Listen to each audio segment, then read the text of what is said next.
बहन तुम्हारी बहू बहुत सुंदर दिखती है पर है नहीं। मतलब सब मेकअप है बहन।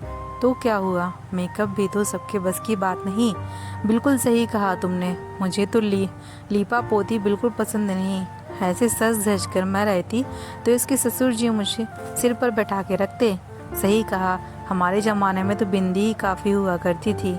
आजकल के चलन अलग हैं। अब तुम बहू का चेहरा निहारती रहो, मैं निकलती हूँ।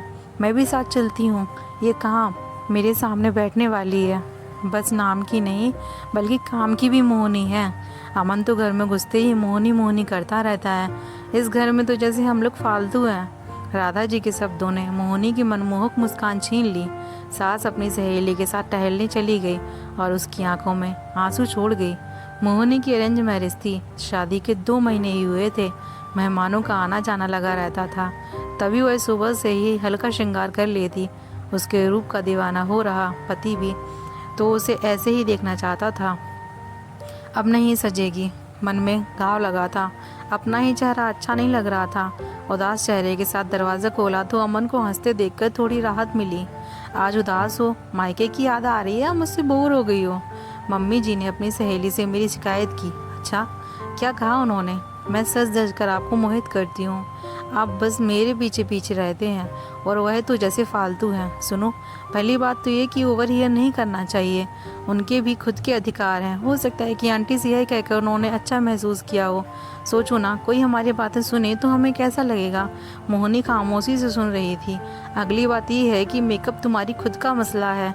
तुम जैसे चाहो वैसे रहो, यह तुम्हारा अधिकार है। मुझे तो इस मामले में मेरी गलती लग रही है। नए रिश्ते की नींव को मजबूत करते हुए कुछ पुराने रिश्तों की जड़ें हिल जाती हैं। वही तुम्हारे नहीं बल्कि मेरे व्यवहार के बदलाव के कारण दुखी हैं। थोड़ी देर उनके साथ बैठूंगा तो वह अच्छा महसूस करेंगी और तुम्हें दोष देना बंद कर देंगी। थैंक यू सो मच, आपने मुझे संभाल लिया, वरना मैं दुखी हो जाती, कहकर सीने से लगी। मोहनी पति की समझदारी पर गर्व कर रही थी। Thanks to you.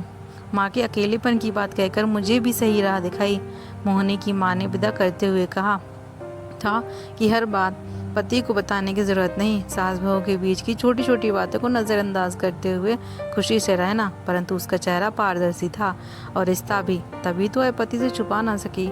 एक तरह से अच्छा ही हुआ, क्योंकि अक्सर यही छोटे मसले बड़े मतभेद कराते हैं, जिन्हें अमन ने बुद्धिमानी से सुलझा दिया।